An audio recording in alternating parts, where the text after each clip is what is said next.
Somewhere where the light meets the lens, where the frame flatters the location, and the camera moves just right, an incredible image is born. These are the top 10 most beautiful movies of all time.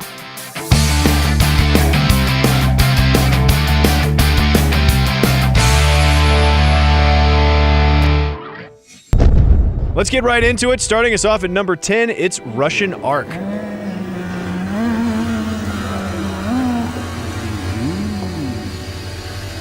The 96-minute single uncut Steadicam shot through the Russian Hermitage Museum. Sure, it might sound like a gimmick at first, but the footage speaks for itself. A jaw-dropping location and brilliantly costumed characters filled the screen, lit with remarkable mood and variation by cinematographer Tilman Buettner, all coming together in an unbroken series of marvelously composed portraits. Of course, we considered a ton of other gorgeous films for this spot, because if we're talking Russia, we can't not mention Andrei Tarkovsky, especially his eerie, mixed film stock beauty from Stalker. And if we look around a little further in Europe, we love Kieślowski's Three Colors trilogy, Ingmar Bergman's, well, everything, and definitely Jean-Pierre Jeunet's Amélie. But they can't quite outdo the Russian Ark, which is why it kicks off our list.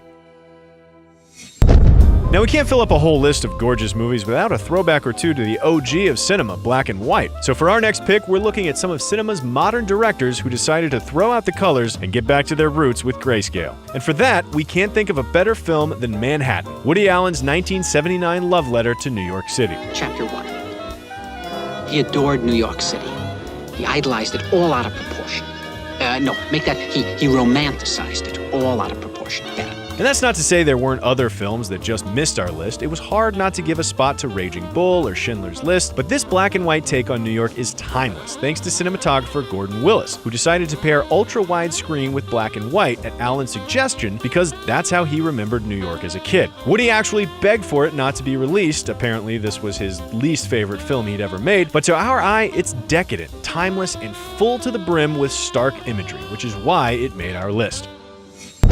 Of course, when it comes to beautiful black and white, we can't discount the classics, the works of master cinematographers at home in their medium. And for that, we had a lot of choices. We've already mentioned Bergman's, but there's The Night of the Hunter, M and Metropolis, Rules of the Game, 8½, especially The Third Man. But even The Third Man doesn't quite live up to Orson Welles' other masterpiece and our number 8 pick, Citizen Kane. Here's a man that could have been president, who was as loved and hated and as talked about as any man in our time. But when he comes to die, he's got something on his mind called Rosebud. Citizen Kane is basically an entire film education in a 2-hour package. The multiple levels of staging and deep focus techniques seemed revolutionary. But the craziest part is that this was Orson Welles' first film ever as a director. He had no idea what he was doing. He learned everything he knew from watching classics and essentially just borrowed every technique that grabbed his eye from every film he saw. But the result was a tapestry woven of the best of cinema from around the world, free from the limitations of experience, and one of the most beautiful films to boot.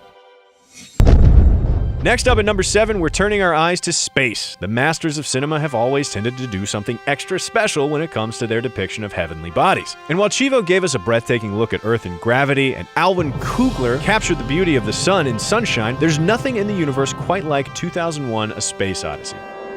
Open the pod bay doors, Hal. I'm sorry, Dave. I'm afraid I can't do that. Now, some of you might immediately think of the admittedly impressive hypnotic neon Stargate sequence when we talk about 2001's visuals, but there's hardly a single frame that isn't intricately designed, immaculately composed, and stunningly lit. With a tendency towards central framing and striking symmetrical compositions, Stanley Kubrick and Jeffrey Unsworth are at their visual best, whether composing celestial ballets or staging spacewalks. However, if we're talking about Kubrick, we have to throw in a brief honorable mention for Barry Lyndon. Just look at it. Every single frame is a Renaissance painting. Of course, singling out directors when it comes to gorgeous imagery is a bit like singling out jockeys at the Kentucky Derby. Sure, they're important, but they're not the ones running the race. So if we're talking cinematographers, we think Vittorio Storaro is one to know. This guy's rap sheet could make up this whole list. He shot Apocalypse Now, Last Tango in Paris, The Last Emperor, and our number 6, The Conformist. Ufficio del capo gabinetto. Directed by Bernardo Bertolucci, The Conformist conjures up a stunning palette of fascism, from the hard illumination that bars the characters behind beams of light to the compositions that highlight Marcello's tragic inability to conform. It's artfully conceived, meticulously crafted, and brutally beautiful, and definitely worth checking out. Next up, we want to honor the extraordinary imagery of imagination. And we love looking at Big Fish and What Dreams May Come for painting us a picture of a mythical story and telling us the story of a living painting, respectively. But for our pick, number 5 can be none other than Tarsem Singh's The Fall. I will search the four corners of this earth, find Governor Odious, and joyously kill him. Half 1930s hospital, half little girl's imagination, plus a totally random but still really pretty slow-motion black and white title sequence, The Fall is basically the best ever filmic excuse to just show off. Shot over 4 years in the most awe-inspiring parts of 28 countries, cinematographer Colin Watkinson filled the screen with so many gorgeous tableaus that there are literally half-second throwaway shots that are more beautiful than the entire oeuvres of lesser DPs.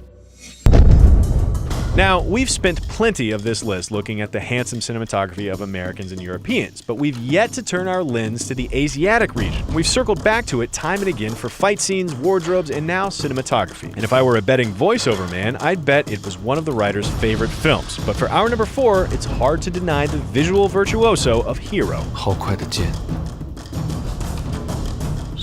Sure, we could have picked Kurosawa's Ran, or Wong Kar-wai's In the Mood for Love, or Mishima, A Life in 4 Chapters. And we definitely could have gone with Yimou Chang's other works like House of Flying Daggers or Curse of the Golden Flower, which is the only film that didn't make the cut for being too visually stimulating. But there's nothing as poetic in its simplicity and steadfast in its commitment to a visual style as Hero. Lensed by Christopher Doyle, the film tells one story from 3 perspectives, an homage to Rashomon, with each perspective a different color. And what did the colors mean? Well, they were mostly pretty arbitrary. Red was Zhang's number 1 pick, blue and white to match the lake and desert, and black to match the temple. By the time they got to the final flashback, green was just about the only color left. It might not be deep, but it sure was pretty. For our number 3, we want to honor some of the larger-than-life mid-century epics that brought impressive vistas to the widescreen. And that could have been the stunning saturation of Technicolor classics like Ben-Hur, The Searchers, or The Wizard of Oz. Hell, if you've got an extra moment for Technicolor, check out the radical colors of Suspiria, one of the last films to be processed in it. However, our number 3 goes to an absolute masterpiece of filmmaking, shot instead on Super Panavision 70, a superlative cinematic look at the desert and timeless pinnacle of film art, Lawrence of Arabia.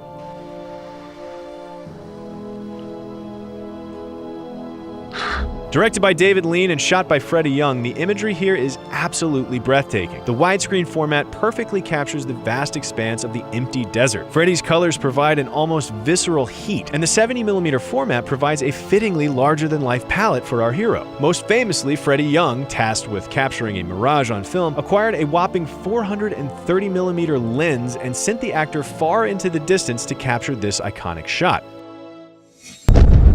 Now, if there's a director known for the lyrical beauty of his work, it has to be Terrence Malick. And if we're ranking top 5 Malick movies based on aesthetics, prettiest to even prettierest, our eyes say New World, then Badlands, Days of Heaven, Thin Red Line, and our number 2 pick, The Tree of Life. The nuns taught us there are 2 ways through life.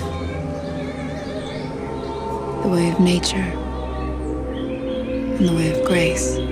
Shot by Emmanuel Lubezki, the set of Tree of Life was controlled chaos. They only ever shot in natural light, would ditch a scene in the middle when they were distracted by fireflies, and focused more on finding emotions than covering scenes. They had the same rooms built in 3 different houses facing different directions so that they could pick their favorite light. And then there's the supernova. Instead of turning to a computer, Malick hired Douglas Trumbull, the mastermind behind 2001's Stargate, to experiment with dye and paint and milk and chemicals and fluorescent ink and all other sorts of witchcraft in order to create the magnificently surreal images seen on screen.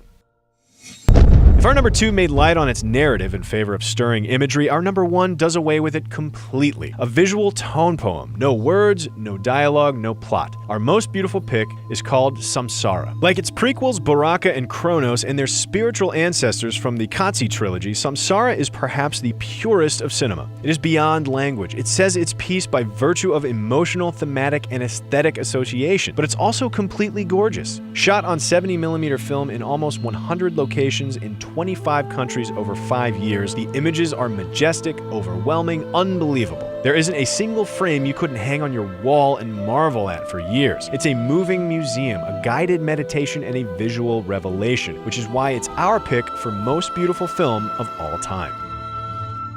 But we f***ing love movies. We can never just stop at 10, and if you've noticed our top 10 lists look more like thinly veiled top 50s and we're terrible at making up our minds, then you're onto us, and we would have gotten away with it if it wasn't for you meddling kids and your nosy dog, too. So, as a special treat, and because there are so many beautiful movies and it pains us to leave some out, here's a mini montage of extra gorgeous movies for your enjoyment and our clear consciences. So, what do you think? Did we leave out one of your favorite pretty films? Do you disagree with one of our picks? Do you have any ideas for some more top 10s? Let us know in the comments below, and be sure to subscribe for more Cinefix movie lists.